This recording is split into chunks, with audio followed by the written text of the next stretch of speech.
Assalamualaikum warahmatullahi wabarakatuh. Perkenalkan, nama saya Davi Nomor Syarif dengan NIM G0023042 dari kelompok B5. Nah, di sini saya akan mempresentasikan tentang sistema sirkulatoria. Nah, yang pertama tentang sirkulasi pada fetal dan orang dewasa, apa bedanya? Bedanya. Yang pertama yaitu tentang sirkulasi pada fetal. Bentar. Nah, yang pertama dari plasenta, plasenta akan ke vena umbilicalis. Nah, sini kemudian ini mengandung oksigen, kemudian ke ductus venosus. Nah, yang akan membedakan. Kemudian ada vena porta hepatica, kemudian ke vena cava inferior, kemudian menuju ke atrium dextra. Nah, kemudian ke foramen ovale, yaitu ke sepertiganya ke ventriculus cordis dexter yang mengalirkan darah ke pulmonal. Nah, kemudian lanjut ke atrium sinistra, kemudian ke ventriculus cordis sinister. Nah, kemudian ke aorta. Dan ke aorta. Nah, ini akan kembali ke sistemik ke seluruh tubuh yang akan kembali ke jantung melalui vena cava superior dan inferior. Nah, kemudian balik lagi ke atrium dextra, kemudian ventriculus cordis dexter. Sebelum trunkus pulmonal akan masuk ke ductus arteriosus CO2, mengandung CO2, kemudian ke aorta descendens.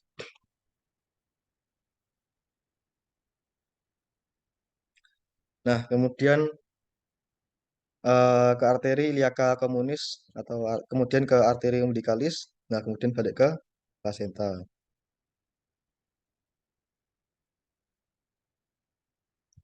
Setelah lanjut ke sirkulasi orang dewasa.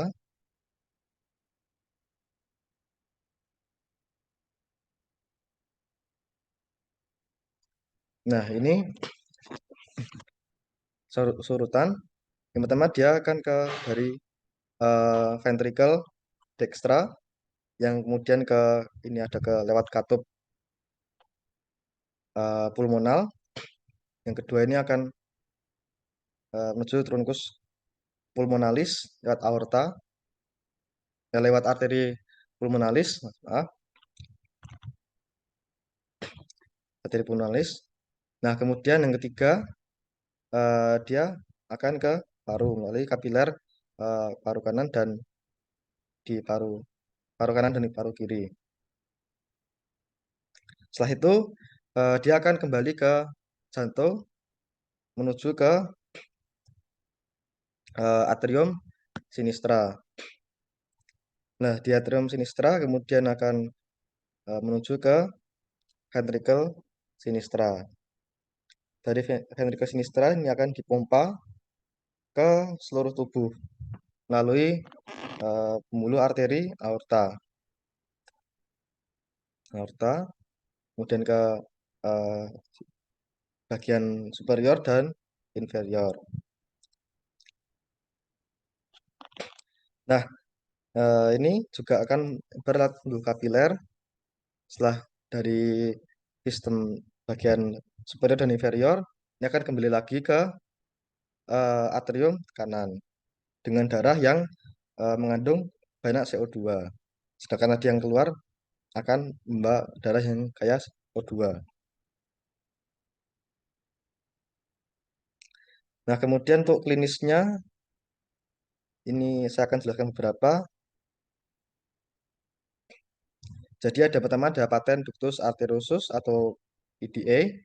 Ini merupakan gagalnya perkembangan ductus arteriosus menjadi ligamentum arteriosum. Nah, ini yang normalnya di sini ini akan menjadi ligamentum arteriosum.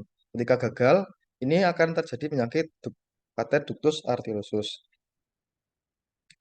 Nah, kemudian ada penyakit berikutnya yaitu paten foramen oval atau PFO. Nah, ini juga merupakan gagalnya perkembangan foramen ovale menjadi fossa ovale. Di sini. Nah, letaknya di sini. Jika gagal akan menjadikan kelainan paten foramen oval. Nah, kemudian berikutnya yaitu penyakit jantung bawaan. Ada dua di sini, yaitu atrial septal defect atau ASD dan ventricular septal defect atau VSD.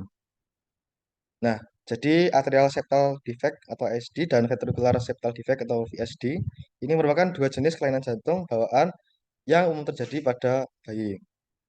Jadi kelainan ini terjadi ketika terdapat lubang pada dinding yang memisahkan ruang jantung atrium dan ventricle.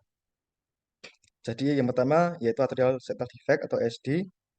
Ini akan terjadi lubang pada dinding yang memisahkan atrium kanan dan kiri. Jadi atrium ada pembatasnya ini akan berlubang.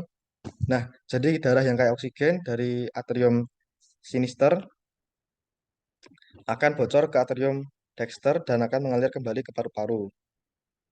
Jadi gejala ini mungkin nggak akan terlihat pada bayi, tetapi dapat berkembang sering waktu, termasuk faktor-faktor seperti kelelahan, sesak napas, murmur jantung atau bising jantung, dan pertumbuhan terhambat. Jadi untuk pengobatannya ini tergantung pada ukuran lubang dan gejalanya.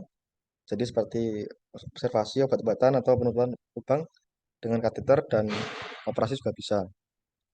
Nah, kemudian satunya lagi yaitu ventricular septal defect atau VSD. Ini akan terjadi lubang pada dinding yang memisahkan ventrikel kiri dan kanan.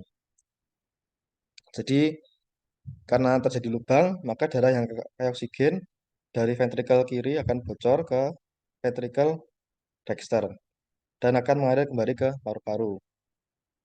Nah, gejalanya ini seperti murmur jantung, sesak napas, kelelahan, serta gagal jantung kongestif. Baik, ini untuk gambar-gambarnya. Ini ada atrial septal defect seperti ini. Jadi ada kebocoran. Kemudian ini yang ventricular septal defect. Baik, sekian. Terima kasih. Wassalamualaikum warahmatullahi wabarakatuh.